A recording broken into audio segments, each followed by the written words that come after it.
இயற்கையின் தீர்க்க முடியாத மர்மங்கள் மற்றும் அதிசயங்கள்ல ஒன்றாக திகழக்கூடிய காடுகள் தான் அமேசான் மழைக்காடுகள். 2.1 மில்லியன் சதுர மைல் பரப்பளவில் பறந்து விரிந்துள்ள இந்த காடுகள் உலகின் மிகப்பெரிய அகலமான மழைக்காடாகும். தென் அமெரிக்காவில் அமைந்துள்ள அமேசான் மழைக்காடுகள் Brazil, Bolivia, Peru, Ecuador, Colombia, Venezuela, Guyana, Suriname மற்றும் பிரெஞ்சு கயானா உள்ளிட்ட நாடுகளிலும் நீண்டிருக்கு. அமேசான் காடுகள் உலகின் மிகப்பெரிய காடு என்றும் அங்கு ஏராளமான மூலிகைகள் கிடைக்கும் அப்படின்னு நாம் அறிவோம். ஆனா அமேசான் காடுகள்ல எண்ணற்ற மர்மங்களும் ரகசியங்களும் நிறைந்திருக்கு. இந்த பதிவில் அமேசான் காடுகள் பற்றிய சில அதிர்ச்சிகரமான உண்மைகளை தெரிந்து கொள்ளலாம். இறுக்கமும் நெருக்கமுமாய் கண்ணு கிட்டிய தூரம் வரை மரங்கள் பின்னி பிணைந்து அடர்ந்த காடு தான் அமேசான் காடு. சூரிய வெளிச்சமே பார்க்காத தரை, வருஷமெல்லாம் பெய்யும் மழை, இக்காடுகளில் வசிக்கும் எண்ணற்ற அபூர்வமான விலங்குகள், பறவைகள், இவற்றோடு இதுவரை வெளி உலகத்தையே பார்த்திராத சில ஆயிரம் பழங்குடி மக்கள் வசித்து வராங்க. அமேசான் காடுகள் தென் அமெரிக்காவின் அமேசான் ஆற்றுப்படுகையில் அமைந்திருக்கு. அமேசான் படுகை என்று அழைக்கப்படும் இதன் பரப்பளவு 70 லட்சம் சதுர கிலோமீட்டர்கள். இதன் காடு மட்டும் 55 லட்சம் சதுர கிலோமீட்டர். இந்த காடுகள் பிரேசில், கொலம்பியா, பெரு, Venezuela, Ecuador, Guyana, Bolivia, Suriname, French Guyana ஆகிய 9 நாடுகளில் பரவ கிடக்குது. இதுல 60% மழைக்காட்டினை பிரேசில் தனக்குள்ள வச்சிருக்கு. அமேசான் காட்டுல 6992 கிலோமீட்டர் நீளம் கொண்ட அமேசான் ஆறு உள்ளது. இது உலகிலேயே பெரிய ஆற்றுப்படுகையை கொண்டதாகும். இந்த ஆற்றுக்கு 1100 துணை ஆறுகளும் இருக்கு. உயிரியல் வளமிக்க அமேசான் காடுகள்ல உலகில் உள்ள 1 கோடிக்கும் மேலான உயிரினங்கள்ல, அதாவது தாவரங்கள், விலங்குகள், பூச்சிகள் போன்றவற்றில் அமேசான் காடுகள்ல மட்டும் 50 லட்சத்துக்கும் மேலே இருக்குது. 3000 வகை மீன்களும், 1500 வகை பறவைகளும், 1800 வகை வண்ணத்து பூச்சிகளும், 200 விதமான கொசுக்களும் இந்த காடுகள்ல இருக்கு. உலகின் ஒட்டுமொத்த உயிரினங்கள்ல 1/3 விலங்கினங்கள் இந்த காடுகள்ல தான் வசிக்குது. எண்ணற்ற செடி கொடிகள், மூலிகை செடிகளையும் தனக்குள்ள இந்த அமேசான் காடு வச்சிருக்கு. அமேசான் காடுகள்ல 3000 பழ வகைகள்ல 200 வகை பழங்கள் மட்டுமே நம்மளோட பயன்பாட்டுக்கு வருது. ஆனா அக்காடுகள்ல வாழும் மக்கள் 2000 வகை அரிய பழங்களை சாப்பிடுறாங்க. அமேசான் காடுகளில் கிபி 1500ஆம் ஆண்டுகளில் 6 லட்சத்திற்கும் அதிகமான பழங்குடியினர் வாழ்ந்து வந்திருக்காங்க. ஆனா இப்போது 2.5 லட்சம் பேர் தான் வாழ்ந்து வராங்க. இங்க வாழ்ற 215 பழங்குடி குழுக்களை சேர்ந்த மக்கள் 170 வகையான மொழிகளை பேசுறாங்க. இன்றளவும் இவர்கள் விலங்குகளை வேட்டையாடி பச்சையாகவே சாப்பிட்டு வராங்க. இவர்களுக்கு சமைப்பது அப்படின்னா என்னன்னே தெரியாது. உலகின் மிகப்பெரிய பாம்பினமான அனகொண்டா வகை பாம்புகள் அமேசான் நதிக்கரையில் வெகு சாதாரணமாக காணப்படுது. இந்த பகுதியில் காணப்படும் ஈல் வகை மீன் ஏராளமான மின்சாரத்தை பாய்ச்சும் திறனுடையது. இது பாய்ச்சும் மின்சாரத்தால ஒரு மனுஷனையே கொண்டு விட முடியும். தம்மை விட பல மடங்கு பெரிய விலங்குகளை கூட ஒரு சில நிமிடங்களில் கடித்து கொதறி எலும்பு கூட்டை மட்டும் விட்டு வைக்கிற பிராணா அப்படின்னு சொல்லக்கூடிய மீன் வகைகள் இங்கு ஏராளமாக இருக்கு. அதே போல் இரத்த காட்டேரி வகை வவ்வால்கள் இங்கு ஏராளமாக இருக்குது. ராபிஸ் என்னும் கொடிய நோயை பரப்பும் வல்லமை இந்த வவ்வால்களுக்கு உண்டு. தென் அமெரிக்க கண்டத்தில் உள்ள அமேசான் ஆறு உலகின் 2வது பெரிய ஆறு ஆகும். அமேசான் ஆற்றின் எந்த பகுதியிலும் பாலம் கட்டப்படலை. ஏன்னா ஆற்றின் பெரும்பகுதி வெப்பமண்டல மழைக்காடுகள் வழியாக பாய்வதால அங்கு சில நகரங்களே உள்ளதால பாலத்தின் தேவை ஏற்படலை. இந்த ஆற்றிலிருந்து வெளியேற்றப்படும் நீரின் அளவு சுமார் ஒரு வினாடிக்கு 2,09,000 கனமீட்டர், ஆண்டுக்கு 6,591 கன கிலோமீட்டர் ஆகும். உலகத்தில் இருக்க ஒட்டுமொத்த ஆறுகளில் இருக்கும் நீரில் அமேசானின் பங்கு 20% ஆகும். அமேசான் கால்வாய் உலகத்திலேயே மிகப்பெரிய வடிகால் பகுதி. இது சுமார் 70,50,000 சதுர கிலோமீட்டர் பரப்பளவில் இருக்கு. அமேசான் ஆற்றுப்படுகை பெரு, ஈக்வடார் நாடுகளிலும் பிரேசில் நாட்டுல பெரும் பகுதி இருக்கு.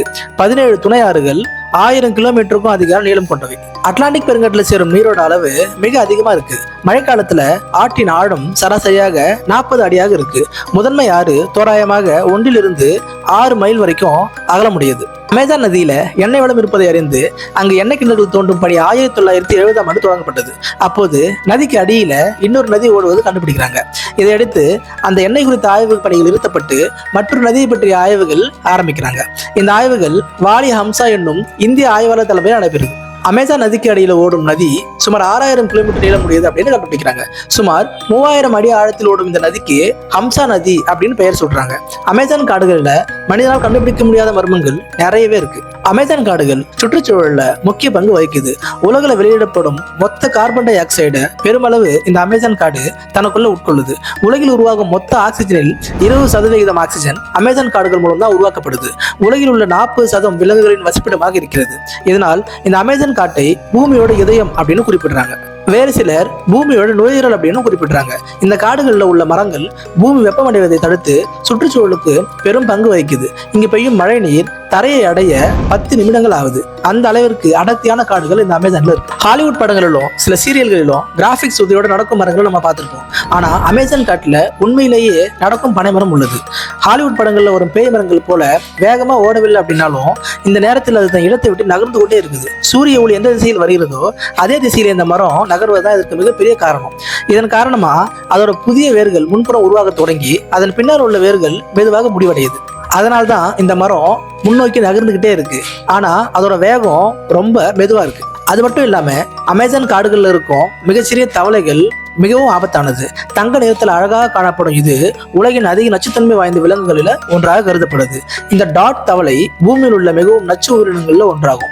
மேலும் இந்த சிறிய தோற்றமுடைய தவளையின் விஷம் 10 பேரை கொல்ல போதுமானதாக இருக்கு.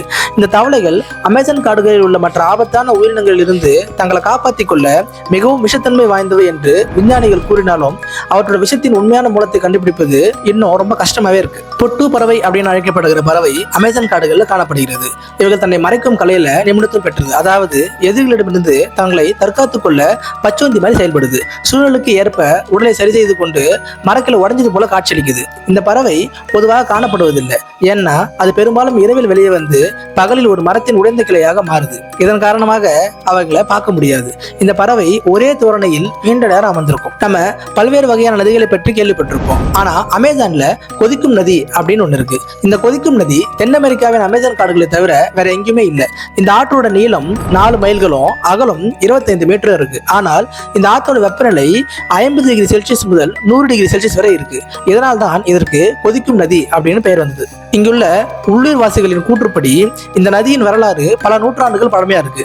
இது சூரியனோட வெப்பத்தால் கொதிக்கும் நதி அப்படின்னு அழைக்கப்படுது. அமேசான் காடுகள்ல மர்ம உயிரினங்கள் மட்டுமல்ல, பழங்குடியின மனிதர்களும் வாழ்றாங்க.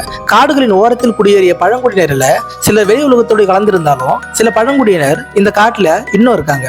அவர்களுக்கும் நமக்கும் வெளி உலகத்திற்கும் எந்த தொடர்பும் இல்லை. அவர்களுக்கும் வெளி உலகம் பற்றி எதுவுமே தெரியல. அந்த பழங்குடியினர் இன்னும் பழங்கால வாழ்க்கையை வாழ்ந்துட்டு தான் வராங்க. அதில் அவங்க விலங்குகளை கொன்று அவற்றை நெருப்பில் எரித்து சாப்பிடுறாங்க. மரத்தின் இலைகளை தங்கள் ஆடைகளாக இன்னைக்கும் அணைகிறாங்க. அமேசான் காடுகளுக்குள் வாழும் இந்த பழங்குடியினர் ஒருபோதும் வெளி உலகத்தை சந்திக்கவோ அல்லது வெளியில் உள்ளவர்களை தங்களோட உலகிற்கு வர அனுமதிக்கவோ மாட்டேங்கிறாங்க. இவர்களை பற்றி தெரிந்து கொள்ள சென்றவர்கள் யாருமே உயிருடன் திரும்பியதில்லை. இவர்களோட வாழ்விடங்களும் புகைப்படங்களும் கூட ஹெலிகாப்டர்ல இருந்து எடுக்கப்பட்டவைதான். அமேசான் காடுகளில் எறும்புகள் கூட அதிகமாக காணப்படுது. அதுல ஒரு வகையான எறும்பு தான் இந்த புல்லட் எறும்பு. இந்த புல்லட் எறும்பு ஒரு முறை கடிச்சா துப்பாக்கி குண்டு தொலைச்சது போல வலி பயங்கரமா ஏற்படும். அதனாலதான் இதற்கு புல்லட் எறும்பு அப்படின்னு பெயர் வந்துச்சு. அமேசான் காடுகளில் பழங்குடியினர்களும் ராட்சத பாம்புகள் மட்டும் ஆபத்தானவே அல்ல, இந்த சிறிய எறும்புகள் கூட ஆபத்தானவே தான் இருக்கு. இவை கடித்தால் 24 மணி நேரத்திற்கு வலி இருக்கும். அமேசான் காடுகளில் சுமார் 70 வகையான பாம்புகள் காணப்படுது. அவற்றில் சில மிக பெரியவையா இருக்கு. இவ்வளவு பெரிய பாம்பு இந்த பூமியில இருக்குதா அப்படின்னு சிந்திக்க வைக்கிற அளவுக்கு பாம்புகள் இருக்குது. நிஜ வாழ்க்கையில் அனகொண்டா மிகவும் பெரியது அப்படின்னாலும் அவற்றின் உண்மையான அளவு தெரியல. ஆனால் விஞ்ஞானிகளின் கூற்றுப்படி அனகொண்டா 30 அடி வரை இருக்கும். மேலும் 2012 டைட்டானோபோவா என கண்டுபிடிக்கப்பட்ட பாம்பு 42 அடி அளவு இருந்திருக்கு. ஆனா அமேசான் காடுகளை சுற்றி வாழும் மக்கள் 160 அடி நீளமுள்ள பாம்பை பார்த்ததாக நம்புறாங்க. அதன் வாய் 6 அடி நீளம் இருந்ததாக கூறப்படுது. இது எந்த அளவிற்கு உண்மை அப்படின்னு தெரியல. எறும்புகள் பாம்புகள் மாதிரியே மீன் வகைகளும் நிறைய அமேசான்ல காணப்படுது. வேம்பயர் மீன் அப்படின்னு ஒரு மூர்க்கமான வேட்டைக்கார மீன் அமேசான்ல காணப்படுது. அது ஒருபோது சண்டையிலிருந்து பின்வாங்கிறது இல்லை.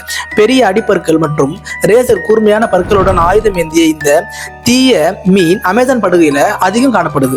இந்த மீன் நீரோட்டத்தோட சேர்ந்து நீந்தது.